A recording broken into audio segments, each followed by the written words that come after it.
Here we are with the amazing, let me say, Steve McCurry, a legendary photographer of our shared humanity. His lenses gave us the Afghan girls' haunting gaze and decades of visual storytelling. Today, he remains a restless explorer of beauty and resilience. Thank you for having accepted our invitation, Steve. Pleasure. So, preparing an interview with you, it's kind of a huge deal. So I decided to look here and there, trying to get what you said or what you didn't say after the second, third questions about specific topics. The first question is, you said that 1979 was a pivotal year in your life. And you explained to us why. I mean, you were selling pictures for $100 thanks to your sister's connection in the United States before.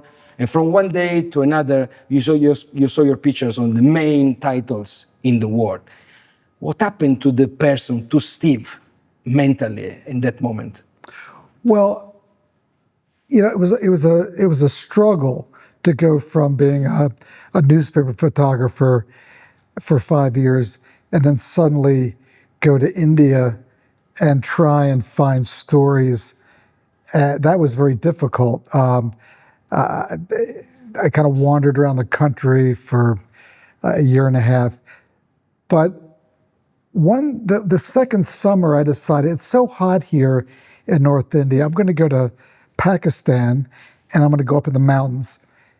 And that decision to get up into the mountains of Pakistan was what really changed, I would say, my life, my career as a photographer. I was in a small hotel up in the mountains, and I was staying next to some Afghan refugees. And they said to me, "Oh, you're a photographer. You should come in and tell our story. We want to take you to Afghanistan, and we want you to photograph what's happening." And I thought, wow, that sounds like an adventure. That sounds like a really great idea. Because I was actually looking for a great story. And so they said, okay, well, we'll prepare you. They gave me a local costume. I dyed my hair black. I had a beard. I shaved my head. And we proceeded to walk over the mountain it took about 4 to 6 hours to go from Pakistan into Afghanistan. And it seemed, one of the first things I saw the next morning when we crossed over was a village which had been completely destroyed. I mean, there was not one house that was still standing. And the government had come in with helicopters and had blown up this. So I really suddenly realized, wow, this is like a big deal. This is an important story. So I spent the next couple weeks walking with these mujahideen, and it was my first time in an area of conflict. So I slowly got closer and closer to the fighting, and eventually I was, watching these battles take place from the top of a mountain. I could see the firing going back and forth, and I slowly got into the mix and into the fray. So that was kind of the beginning. And from that first trip, I was able to get some of my photographs back home, and was able to place those with some magazines, and the world didn't know about this conflict in that moment. Yeah. Yes, exactly. There was and this is before the days of CNN and BBC TV and all that.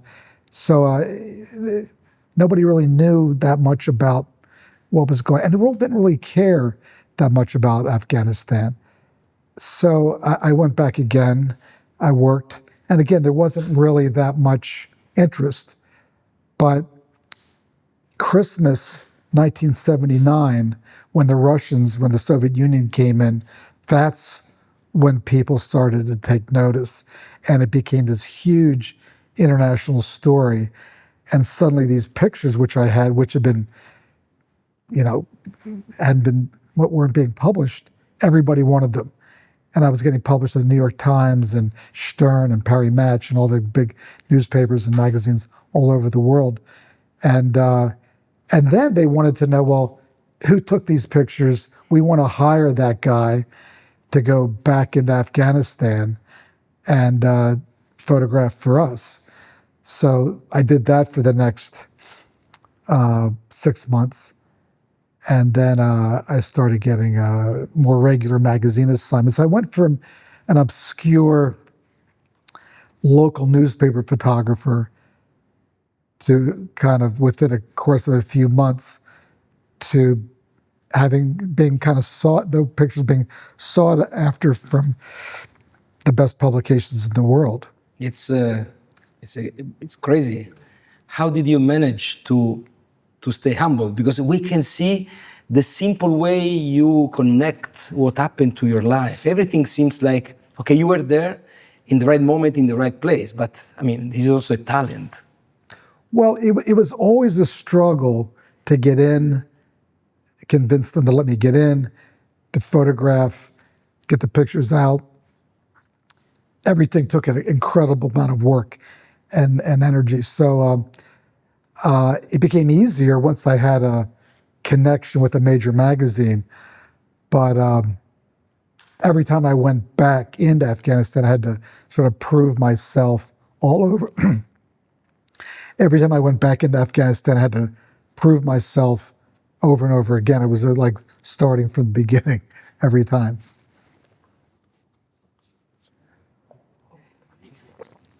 There are several topics I would like to go through. We will do back and forth live. Sure. And I like the picture you took of this couple in the bed. He's looking at a small TV. Oh, yeah. She's reading. I know her with photos of her reading people. I mean, can you tell me, you spent a month with this family.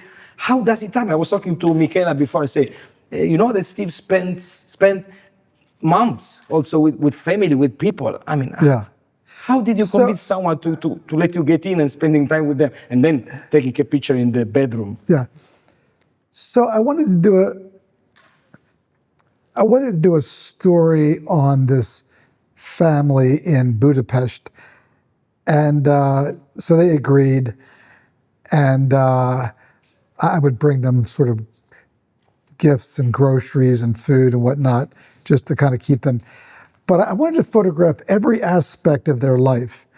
The children going to school. The man worked at home and he had like a machine shop. The wife went food shopping. They went to church. They went out for picnics. The kids did homework. And I was photographing each and every little activity that they do. And I thought, well, I saw their whole house many times. And in the bedroom, I saw this little teeny television. And I thought, well, that's really funny because it was so small. And so I said, I want to get, she said, well, I watch TV before I go to bed. I said, oh. She said. So I said, that's great. Can I photograph you watching TV before you go to bed?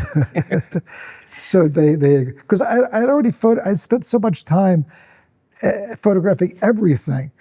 And they said, sure, and we become friends. We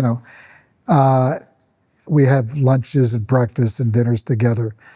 And this was, so they agreed to let me photograph them in bed. I think he was reading a book about Greta Garbo, the actress, and she was watching this TV. No, I think he was watching TV and she was reading. No, she was watching TV. No, sorry. You're right. He was watching TV and she was reading the book. That's right. That's right. Yeah, it's interesting. Steve,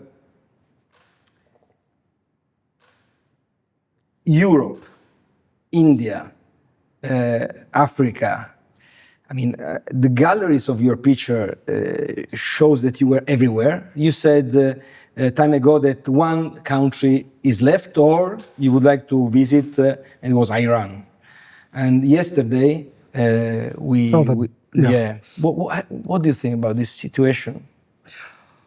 Well, I think the situation in Iran makes it even more impossible for me to go to Iran because I travel with, I have an American passport, I'm a photographer. So that's now, it's out of the question for probably another few years. So it's an extremely, I mean, probably the most complicated political situation in the world is Iran, Israel, Syria, the Gulf, all the neighboring countries. It's just a complete mess and very complicated with a lot of history. So from my selfish point of view, in terms of my work, it's kind of a pity for me not to have that opportunity to go, because my work is known. I mean, if I went to Iran, there's no secret of what I would do. I mean, it's there. There's that. I have a lot of Iranian friends, but you have to remember the people who issue the visas are just your functionary sort of bureaucrats who probably hate their job and don't want to risk giving a visa to some American photographer. Yeah. It's easier to say no than to give it a second of thought. They don't want to take the risk. So that's okay, I understand, whatever. I mean, life goes on. It's not a big deal. But again, it would have been fun to have gone there. I've been to all the countries in the region, countries surrounding Iran, and but it's okay, There is, in my opinion, an interesting connection between photography and fashion. And fashion, when creative people think about new collections, they have this dilemma. We repeat what has worked in the past. Do we innovate? Which is the right percentage we should innovate? What do you think? There is a connection, and how, if you would be a creative director of a maison in fashion, what would be your approach? Well, one approach would be for fashion. One approach would be classic and elegant. That would probably be my direction. But shocking and something that kind of breaks all the rules is also a direction. Well, let's just throw all the conventions out the window and do something, instead of elegant and something with harmony and rhythm, let's just do something really terrible, shocking, that people like, whoa, that's crazy. Look at it. And have a talk about the campaign because it's so visually revolting. Or, kind of. I just finished a campaign with Stefano Ricci in India, which we went more in the elegant, traditional, classical way of respecting the culture and looking at light and composition and working with, talented models and local people, great crews. So it was a real pleasure to go to a place that I was familiar with and celebrate Indian culture and the architecture and the people. So to me, that's what I really kind of want to work in that direction than something that's just shocking for its own sake. Can we say that fashion, as also photography, should recall roots, heritage, cultural values of the place where you act? I mean, a fashion brand as a photographer taking a picture should find this connection with the territory. I think you have to be, I think if you go into somebody's home in another country, I think you got to respect that culture, the people, the norms and the traditions, and do something which is respectful. Absolutely has to be respectful. And I think that's what we did in the case of our trip to Stefano Ricci in India. I worked in Rio on other shoots in different countries. I think that In Cambodia, as well. Cambodia was done Fotografia. Did the Pirelli calendar. So I think we went to Angkor Wat for Stefano Ricci in Cambodia. And again, I did a book on Angkor Wat, so I'm very familiar with the location and the site. So it was great to go there and kind of integrate the fashion along with the heritage and this great these incredible pieces of sculpture and architecture and these great monuments. We are in the age of artificial intelligence. I was in the US weeks ago, and I saw that already a company exists producing minutes of movies, just taking a picture of the actor, the voice, and you don't need the actor. I mean, also photography is interested very much by these revolutionary perspectives, at least. What do you think about these new possibilities given by artificial intelligence? Well, I think AI has its place. I think it's going to really, as it gets more momentum, I think it's going to really continue to revolutionize photography. I do think that there's always going to be a place for particular voices. If you read a newspaper, you want to read your favorite columnist to see what he or she has to think about a subject. You want their point of view, not somebody you're not familiar with. So, like with the New York Times, there's certain editorial writers, which I always want to hear what they have to say. There's certain political commentators, I want to know what they have to say. So I think in photography, hopefully, people would want to see my personal point of view about a place or a situation. I think that as time goes on, AI will be able to make probably, incredibly beautiful or dramatic pictures. But that's not necessarily real. You can't trust a machine to tell you about reality in a place or the emotion of a person. So I think that I feel like for the time being, I feel a bit secure in the sense that I'm telling my story and hopefully people appreciate that. So the audience, the power of the audience that inform machines and we have algorithms is not actually a good power. I mean, in the market, for example, in fashion, if you sell, you are a great company. If you don't sell, you change the head. Are we sure that those artificial intelligence applications are able to make us also see the world in a different way? This is the question, I believe. Yeah, I think it'll be able to do all sorts of things. I mean, I think we can't even imagine. It's trying to explain, fire to a fish. It's somehow beyond our even imagination now to know what's in store. So, I mean, today it's already incredible, and in the next months, years, couple years, I think we have to be really careful that we don't end up relying on a machine to tell us and show us what the world's like that we live in, because you don't know the machine. You can't trust the machine. I can trust the columnist. I know the track record. I know the history, all that kind of stuff. Trust that person, but not some machine. You are the master of color. Which is your favorite color?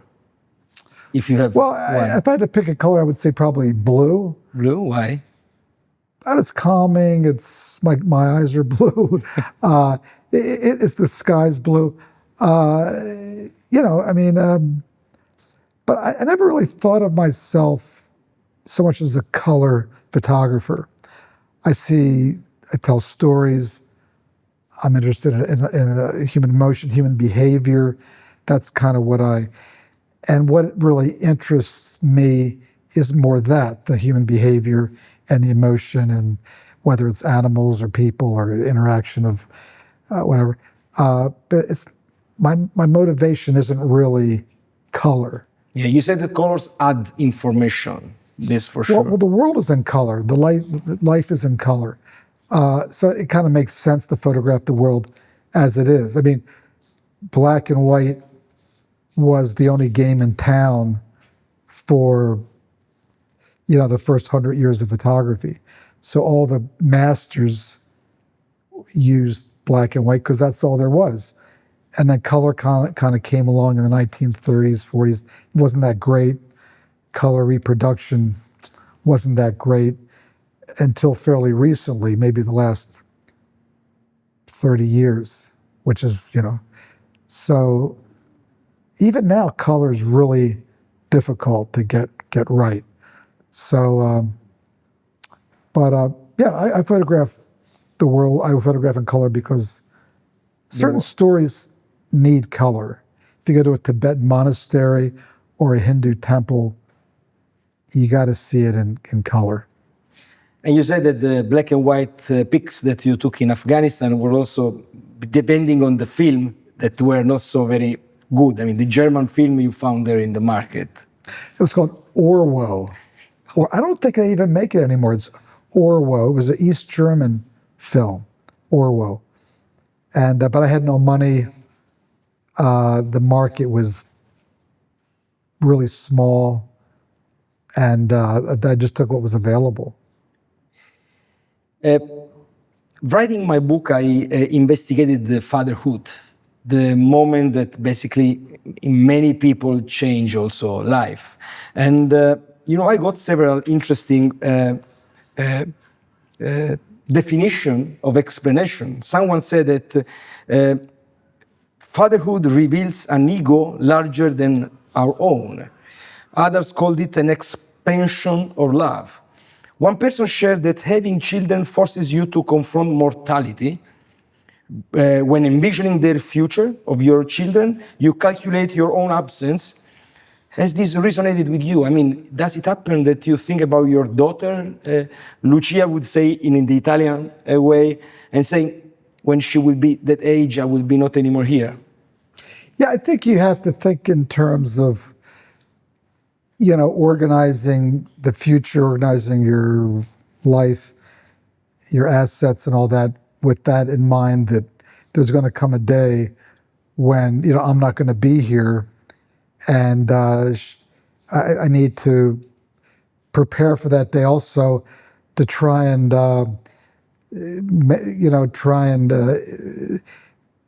make sure that she's prepared in terms of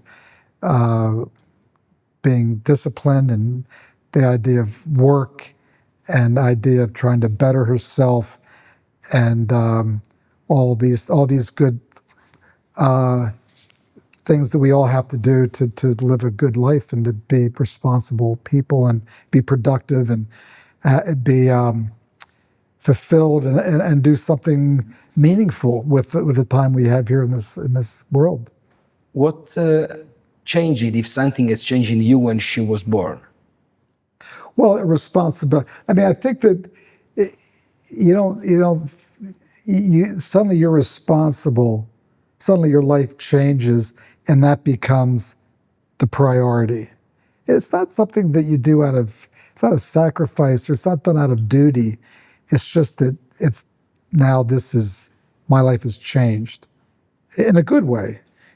I mean, now I have to really make this make her life as best as it possibly can be. And, so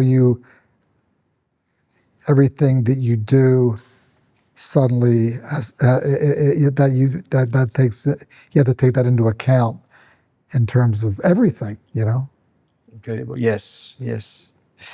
Suffering or injustice can weaken or illuminate people. Andrea Bocelli said that blindness, he answered to blindness with music. Charles Renfro, the American architect, transformed childhood homophobia into beauty. Was there a moment of humiliation, of injustice that reshaped you? I don't think I've ever been humiliated, but I do think that confronted with the idea that I needed to actually do something with my life beyond washing dishes and working in a restaurant or whatever, that I needed to do something meaningful. So that was the kind of an awakening. When you say meaningful, you mean impacting larger? Something that's going to be creative, something that's going to be enriching, meaningful and enriching, something that's going to have, is going to be interesting, creative, interesting. It means, and that's how I kind of came across filmmaking, which kind of morphed into photography. I wanted to be a filmmaker, but then I quickly shifted gears into still photography because I was a little bit aimless. I didn't really know exactly where I was going. And I was preparing myself for something. I didn't know quite what it was going to be. But when I came across this kind of visual arts, I thought, yeah, that there's something there. Because I wanted to travel. I wanted to continue to travel. And this was the perfect match. Photography and... But when you say traveling, you mean meeting diversity? Well, exploring? When I was 19, I lived in Europe for 1 year. And then after that, I went to school and I traveled to Central America for some months. I went to Africa for 6 months. So I kind of seen part of the world, and that's what I wanted to continue to do. So when after the newspaper, I decided to go to India because that was one place I had not traveled to. And at that time, very difficult to photograph, to travel to the Soviet Union, and difficult to travel to China. So I thought, India is this big country and very interesting. So I decided to go to India, which was great because it's so rich and diverse. That it was a great place to kind of cut my teeth and a place to really get some experience. And there is this story when you were 12 years old that you were at your grandma. Oh, yeah. Browsing the magazine Monsoon, Break, pictures. But apart from that, I am very touched by that photo that you took from your taxi when you landed in Mumbai, and the mom and the daughter came closer to the glass. Yeah, it was. So in Bombay, every street corner near the airport had some beggars would come up to your window and ask for money. Almost every intersection. And this just randomly, this one woman and her child came up in the rain, came in really close, looked in my window, back seat, and it was very quick. I made 2 quick exposures. The light changed, and off we went. And when I got home, looking through my pictures 2 or 3 months later, I didn't even I'd forgotten those pictures. I didn't even remember making that picture. I thought, this can't be my picture. But I had my name on it, so, you know. It's very, very impacting. And it gives me the chance to speak about children. I saw the book we have here, one of your more than 20 books, and you wrote, it doesn't matter, it's written there, it doesn't matter how big is it, it's a human person. You said that children express emotions, you like when they play. Why children are so able to transfer emotions, apart from the fact that they are children? Well, I think they're partly that they're innocent, everything's on the surface, they say what they think, and they're just, say what they, they're just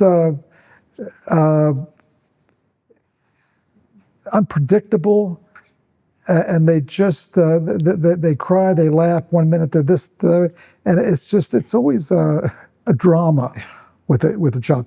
They're always jumping and getting in trouble and hurting themselves and making, but it's a constant source of joy, actually, children. Inspiration. You said, I don't stay in front of, on my sofa or stay waiting for inspiration to come. I just go to the street and I look at what is around. If you should define what inspiration is. Well, I think Picasso said it best. He said, inspiration has to find you working, meaning that you don't wait for you have to go out and you start working, and in the process of working, that little muse on your shoulder will come alive. But you're not going to be inspired sitting on the sofa at home. You got to get out. So when I'm shooting, that's not even anything I think about. I just get up, rain or whatever mood I'm in, I get up and I go out and I start to work. And as you sort of get into a rhythm and slowly you get into the right frame of mind, you start seeing things, you're kind of in a meditative state, and slowly you get into kind of a groove, and things start to magically happen. But if you just sit around, nothing's going to happen. Basically, we can say that you go searching for inspiration. It's not inspiration that comes searching for you. Yeah. If you should choose three people, living or not living anymore, known or not known, inviting them one by one to have a dinner with you, staying with you a couple of hours, who you would choose and why? Well, I think Buddha would be number one. Why? He's so wise, and I think the message was what he taught, what he imparted was so profound and so truthful, or something which is so meaningful, or something which applies as much then as it does today. I think that would have been, talking to him would have been, amazing. Number one. Number two? Well, I think that although I'm not a religious person, but because just culturally, so however you refer to him as sort of Jesus Christ or whatever, just to kind of, for the same reason to talk to Buddha, I would just be curious, I'd like to hear what he has to say, because what we've been taught, God knows that's been changed and all that. It's probably, who knows. But that would be probably number two, just for my own curiosity to see, okay, I'm here, we're here, tell me directly what's going on. And I've heard this story about you for my whole life. Tell me, because it doesn't sound believable to me. It sounds like a fairy tale. Fairy tale. Jesus. Number three. Well, number three, number three is kind of a tricky one, because there's so many possibilities. Maybe Leonardo da Vinci. When you think about scientist, artist, I mean, he did so much. One guy did so much in his lifetime. I think he would be you could say Muhammad, because again, he is such a big influence. But I'm not as, I would say I would probably go with with Leonardo da Vinci, just because the guy was did so many things well, writing and, as I said, science, and that, drawing and all that. So I would say that he could be a number 3. I'm sure there's a lot of people would say Nelson Mandela or Aristotle or Plato or I don't know. People inspiring their communities, the world at the end. Yeah, I would say, I think, this is sort of off the top of my head. Do you get emotional? Do you remember the last time you have cried, and why? If Well, I didn't cry this morning, but I almost did. No, there was a clip on social media. It was you'll laugh. There was this I don't know if she was a chimpanzee. So she was going to give birth to her child, her baby, but they had to give her like a C-section. To the animal. So she was sedated and they had to put her in the hospital. So the baby, so she wakes up and like, where's my baby? Have you seen this? No. Yeah. So they put the baby in her... Close to her? In her cage. Yeah.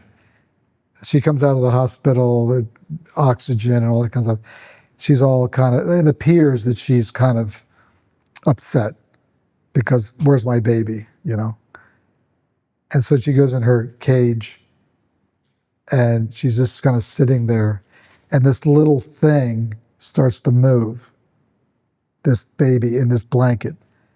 And she sees it and she rushes over and grabs it and kind of starts to cradle it.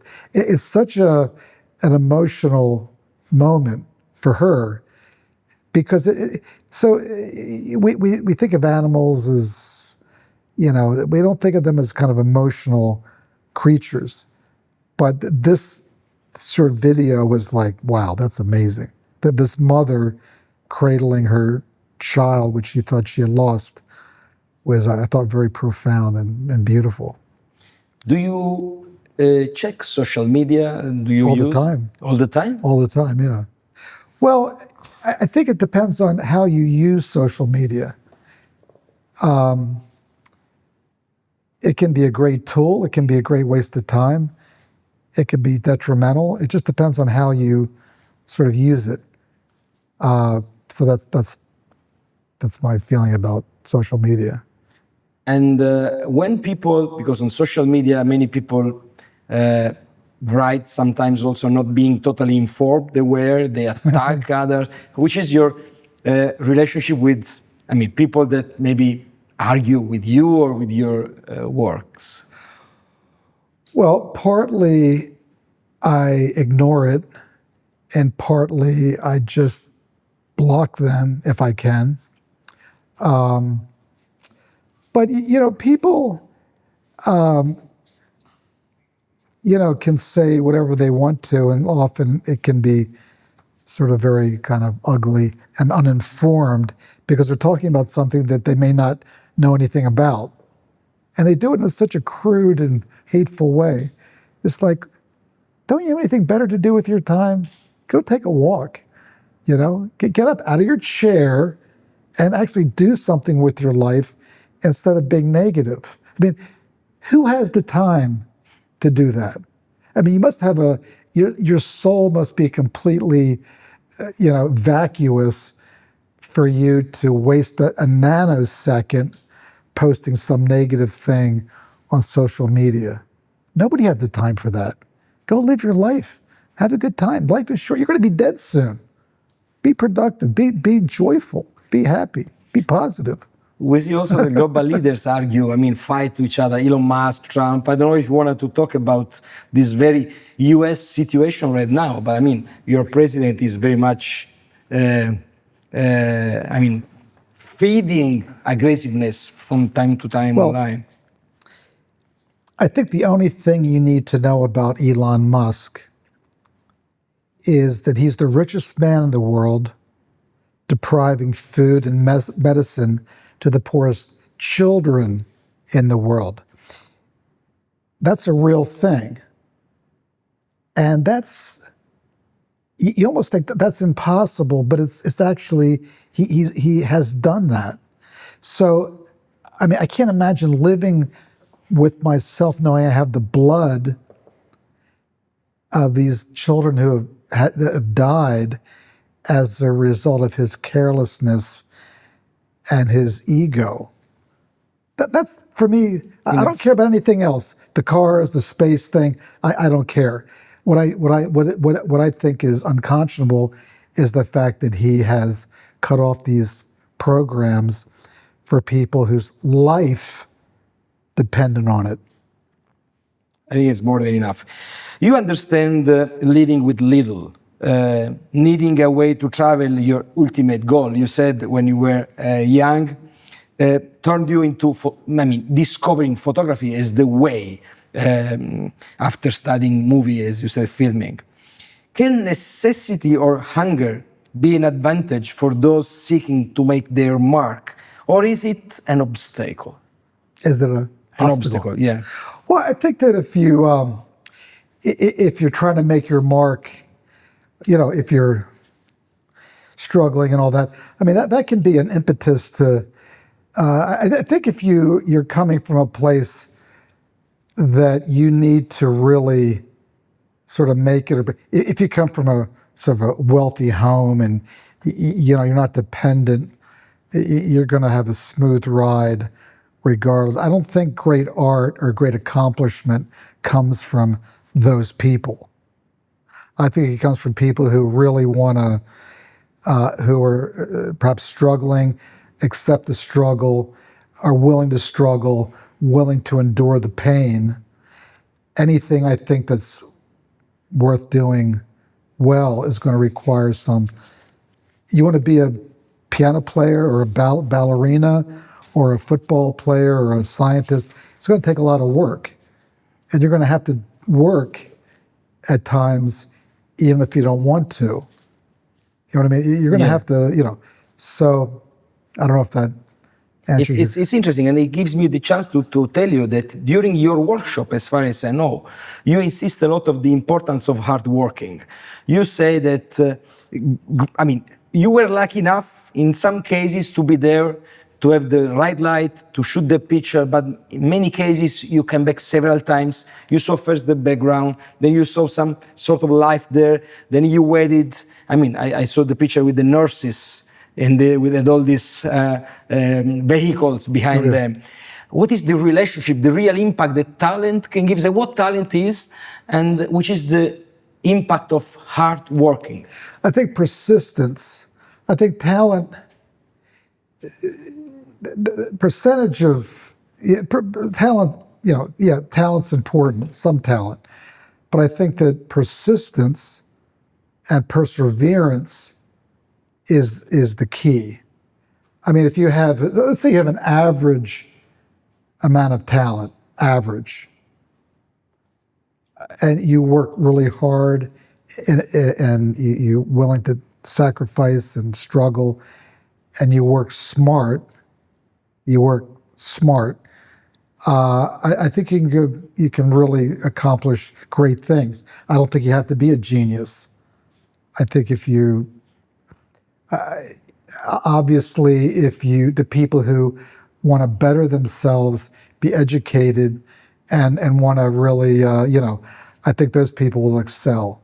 But you can't, often I ask my students who are kind of aspiring, have you heard of this photographer, that photographer? No.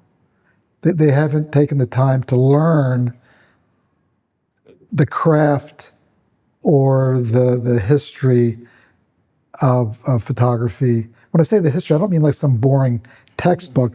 I'm talking about some of the people who solved great problems in photography about light and composition. You look at their work and you think, oh my God, now I understand certain things.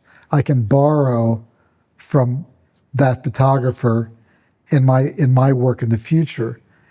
So you have to know I will often say, if you want to be a musician, chances are you have to listen to music and have a love of music. If you want to be a writer, presumably you want to read a lot. And if you want to be a photographer, you got to look at pictures, not just your pictures. You got to look at a lot of pictures. Because I don't understand how somebody can want to be a photographer but not love to look at. You don't have to buy. All this work is online. You can look at it all for free. You said that you have 10,000, 20,000 of pictures made in a wrong way, that you made mistakes. Those mistakes are part of the learning experience as well. Yeah, I make mistakes every day.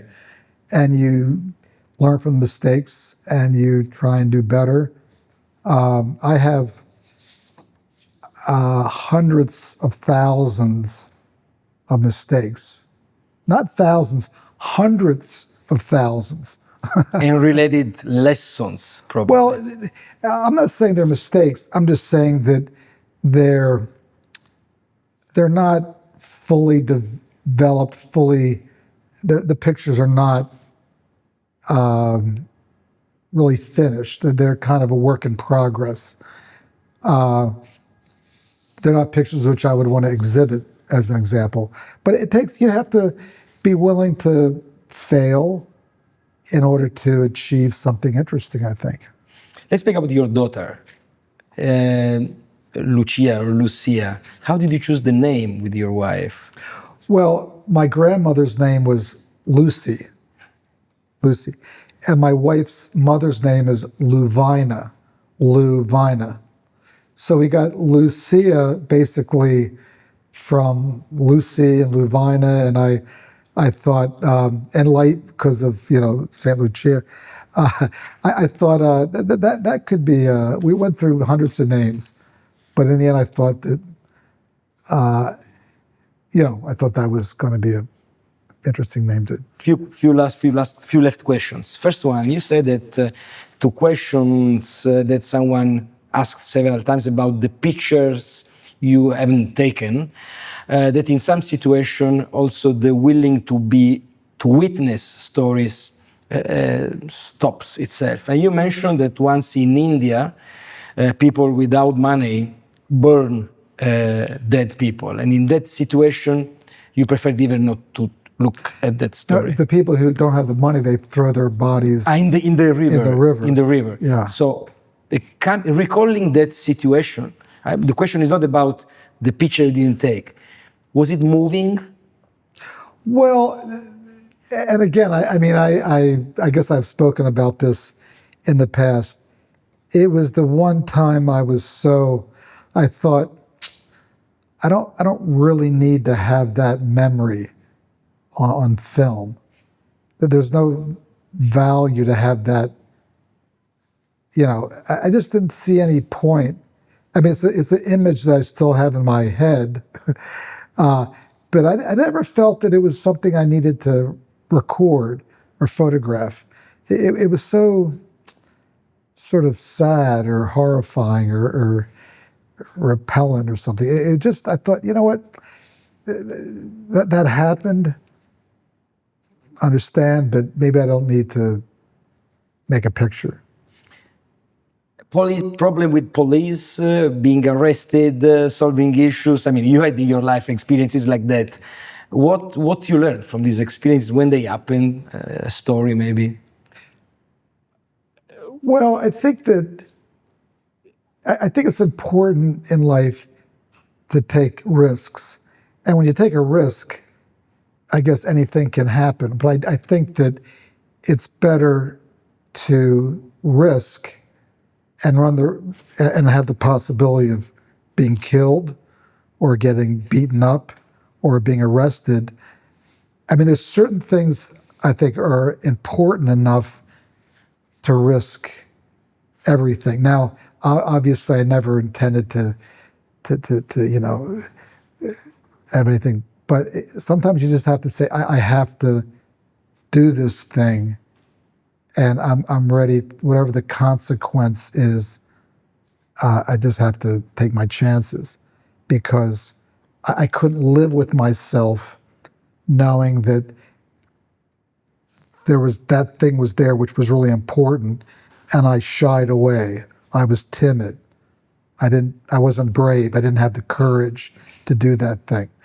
And I'd rather be, in a way, I'd kind of rather be dead than to, so I kind of, I think that you have to sometimes, so whether you get put in jail or arrested or whatever that thing might be, you just have to sometimes just go for it and take your chances.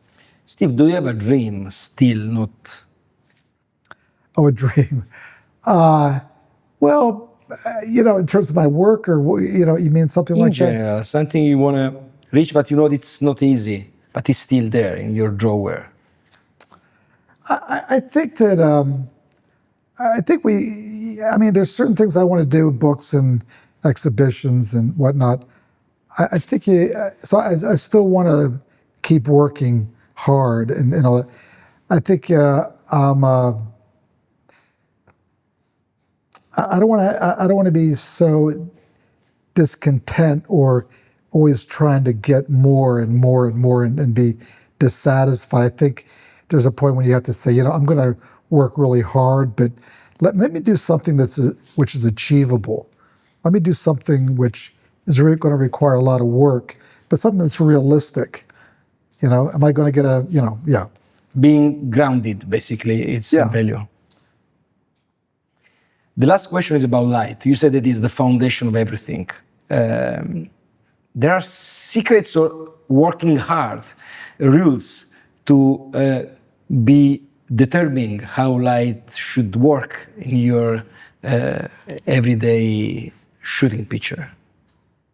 Well, I think sometimes it's subconscious. You see the light.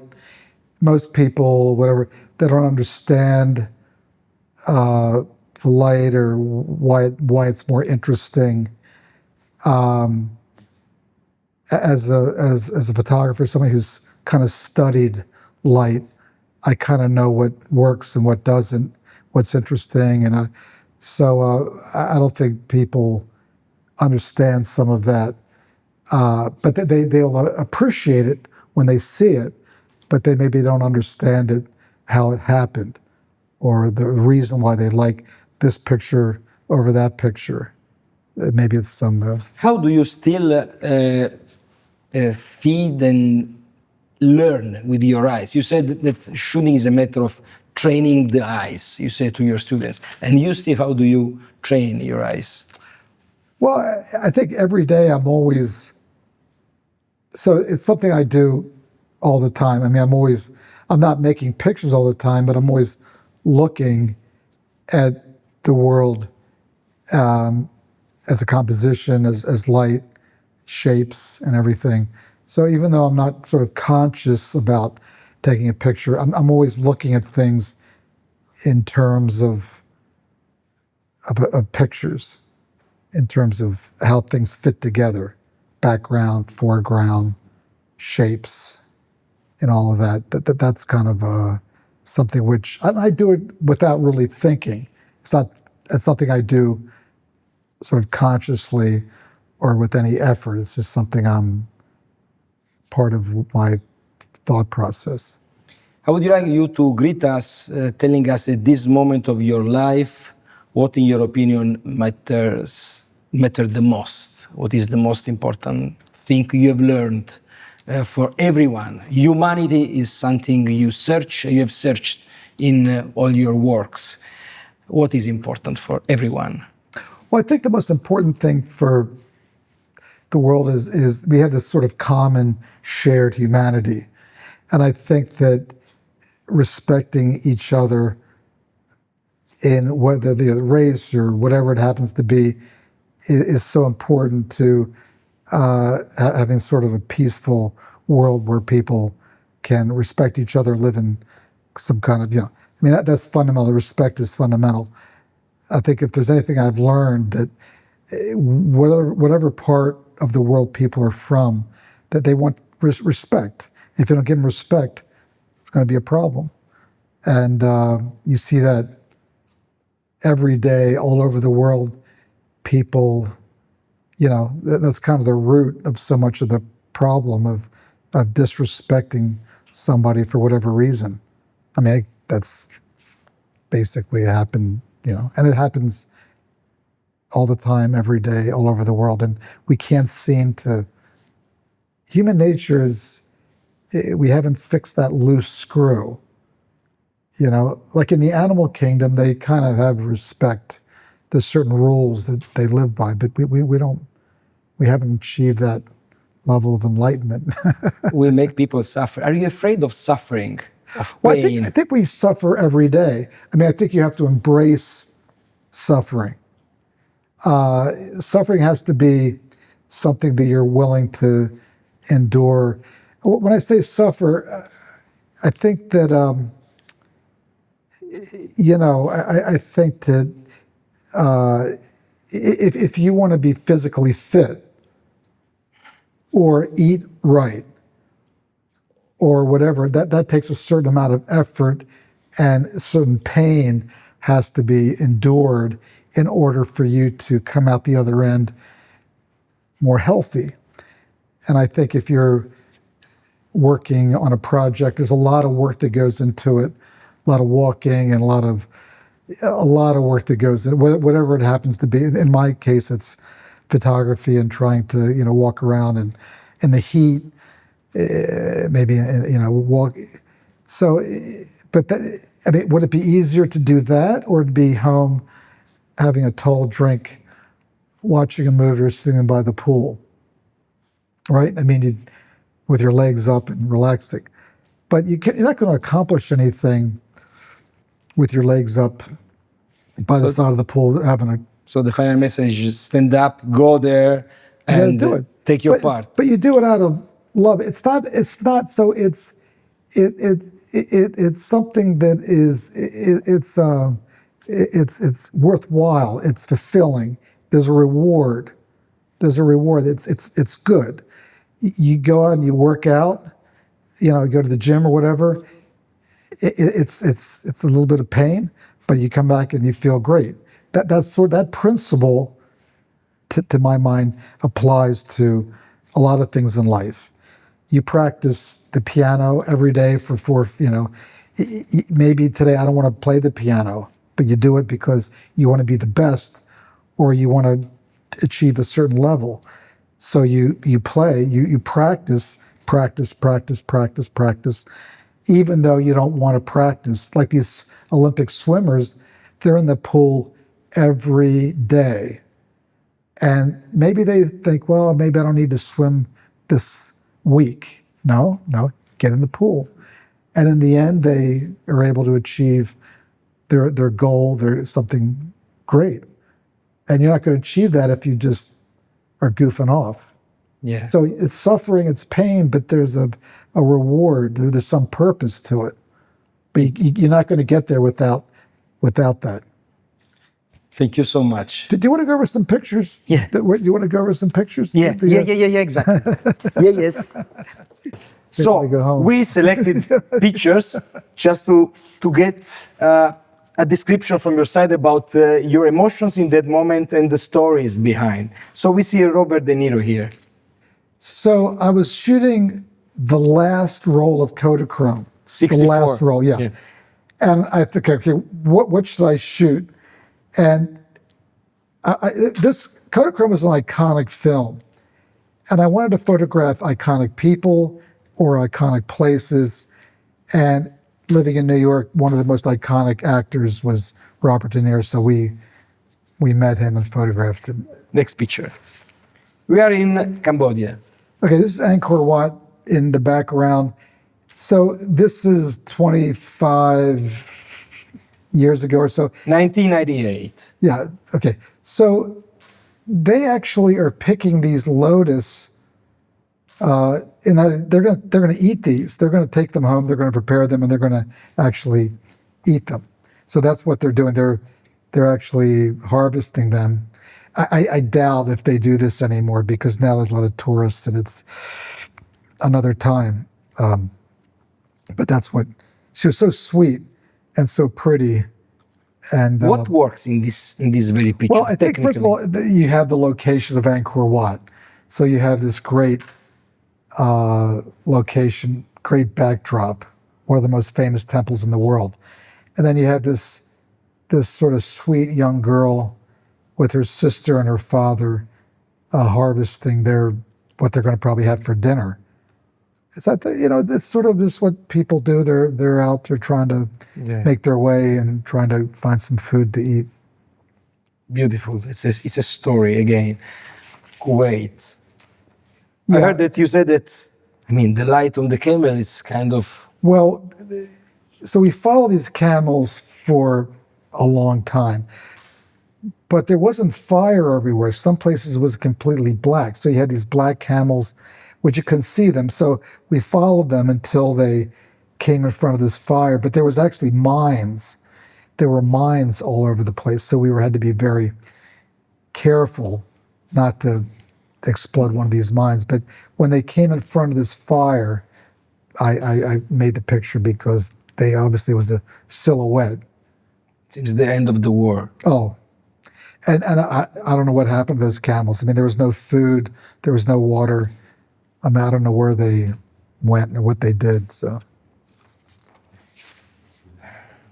oh yeah, this is in a place in China where they practice these martial arts. It's kind of like a Shaolin monastery school of martial arts, and they practice one of their routines is standing on their head, and I can't imagine what that must be like, but that's what they did. It seems like it wouldn't be so healthy for your neck or your head, but again, colors are amazingly distributed. I mean, the color is really great. Yeah.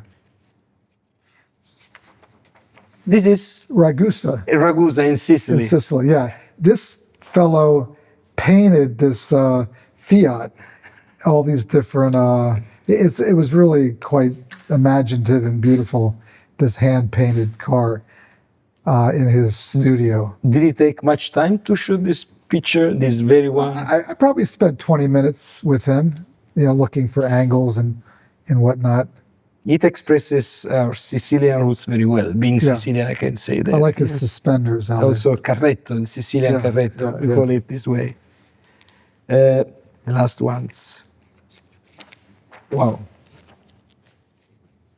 Well, I love this because, he had an operation on his eye, and so his bandage now is his turban. So, there's a very famous Indian actor named Amitabh Bachchan, and when I posted this recently, everybody in India was convinced it was Amitabh Bachchan in disguise for a new movie. But this was shot in like 1980. 1981, yeah. You said that sometimes that you try to keep connections with people you meet or you met. Is it easy to keep? Difficult, because people move, people die. A lot of times there was no address. This guy lived in a refugee camp. It's hard to keep in touch with people. Fixers, you said, are very important in your fixers job. Are vital. We couldn't do our job without fixers. I love this picture very much. I cannot say why exactly. She seems like a small Madonna. I don't know. No, she was absolutely. Who was this girl? I met her one afternoon with a film crew, and the light wasn't right. I told her uncle, "Can we meet you again in the evening? Can we meet you?"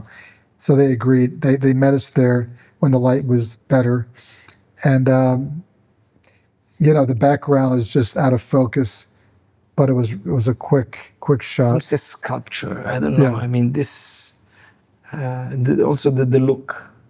I love this little dash of red. It's all green, except for this little bit of red there. It's so intense, and this. In a different way, but the same. You are in Nigeria here. Niger. 1986. Yeah. So They actually still do this, but it's a little different now. It's more of a touristic thing. But it was amazing. I got to this place. We were driving on the road, just accidentally saw it, and I thought, okay, stop the car. I stopped. Okay, stop. We got to. So I spent the whole afternoon photographing these guys, and then I came back again the next day to meet him again. Well, there were like 30 of these guys. I kept photographing. My assistant didn't understand what the thing was. What was the reason why? The assistant wanted to report me to the police. Yeah. And then he said, I'm quitting. I'm going to leave. And what got your attention? What brought your attention? Well, so these are young boys, and this is sort of a courtship. So they paint their faces, jewelry, makeup, and then they sort of dance to attract the young girls in the village. So they line up, 10, 15 of them, and they dance, and the young girls will potentially choose. Yeah, it's amazing. I was, This is very, very famous. Yeah. Monsoon. Yeah. So this guy lost his sewing machine shop, his tailor shop was destroyed, and so I saw him coming down the street, and I got ready, and I got up on a step, ready to photograph this guy as he came by. And so all these people started shouting to him, "You're going to get your picture taken, you're going to get your picture." So the guy started nervously, kind of self-consciously smiling. So I click, click, click. And then this company... Yeah, did they pay you? No, they gave him a new sewing machine. A sewing machine, a new one. Yeah. So beautiful. He was smiling. Well, that's because people were shouting to him to smile. Okay. People in the buildings and out the windows, they saw this whole thing. Here we are in India, 2007. Well, I saw this composition, the hands, the window, and the wall, and I realized that this was a great composition. And so I went back the next day and stood there waiting for people to come. Waiting, it happened. Yeah, because I spent about 2 hours waiting there. And eventually I got some pictures of people. Colors are amazing.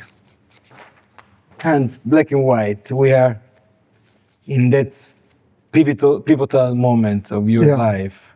Well, the thing which is so shocking to me is they've just made this rope out of like goat hair or something, and they're testing it, but they're going back and forth. But look, if they fall, exactly, they're going to be injured at least. Yeah, at best, maybe they'll, So I thought this is typical Afghans. I mean, they don't have any, fear. And I always loved that picture because they're just so crazy and carefree and just don't, Some of children attitude. Yeah, but imagine if that thing broke. I mean, here, what was happening? Well, I spent a couple hours in this classroom, and I waited until they kind of ignored me, and the teacher gave them a lesson from the blackboard, and they're trying to write down the lesson. So that was... These eyes. Yeah, he's very intense, very curious. So this is a shepherd in Kashmir, and they dye their hair this sort of orange from henna. And I just thought he had a great look, this beard and all that. So I asked him if I could take his picture. And they said yes, his body language. And this is also very... Yeah, this is a coffee farmer in Brazil with his son. And I love the color of the truck and then his eyes kind of... What you were doing here? The truck was going? I mean... I was doing some work for Lavazza, the coffee company, Lavazza. And I was photographing coffee production in Brazil. And you catched the moment. Also the fingers. Yeah. So he just came back from taking his cattle out to graze. And as he came back, my assistant asked him. It seems someone knows what life is about. Yeah, he's kind of amused and a bit happy to be photographed. Somehow he has a kind of a smile. This is in Mali. Yeah. Yeah, near Timbuktu, yeah. 1986. And it's this child and just a kid.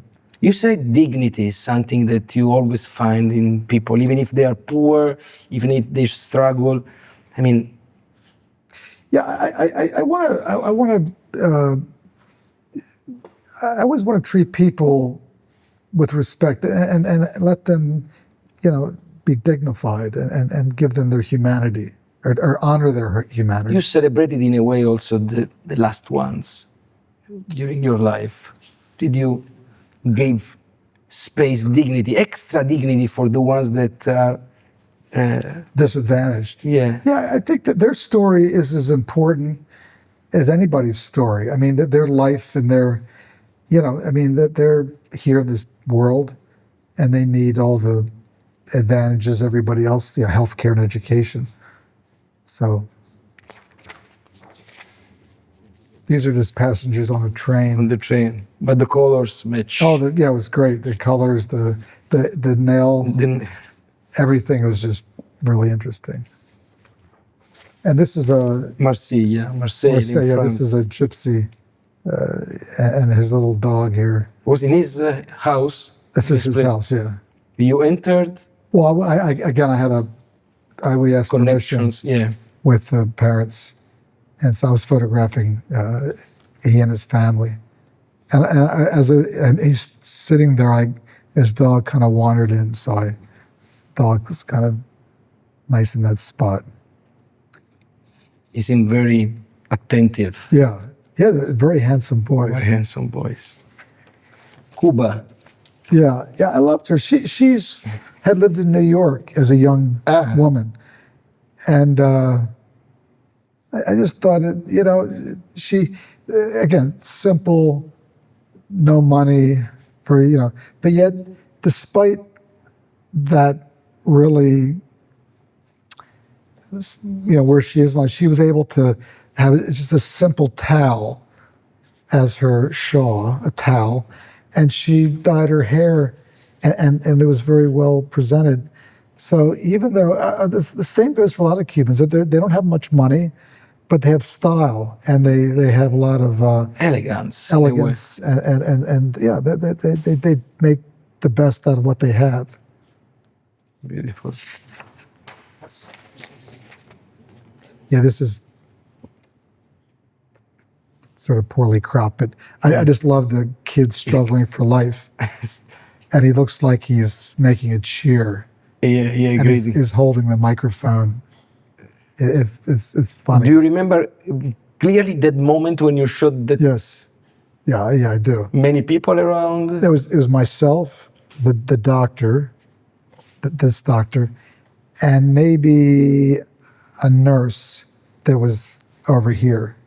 But it was just, cause this baby's in an incubator. He was in so it was literally just me and the doctor, boom, boom, boom. And the nurse was off to the side, and he was just taking his heartbeat. And this we saw. So there is a picture you would like to take that you haven't taken yet. Oh, no. I mean, yes, but I don't know what that picture would be. Are you still open to projects that come from even simple realities, organizations, and you might like the project, and in spite of the fact that you cost some money to be engaged by a company, say, yes, for this very case, I do? I'm always ready to take on wonderful commissions that have meaning and hopefully will create some good in the world. So yeah, that's always a great thing. Do something meaningful. Sure. Steve, thank you very much for your enormous, generous Sure, my time pleasure. you gave Thanks. me, and good luck for everything. Thanks. So,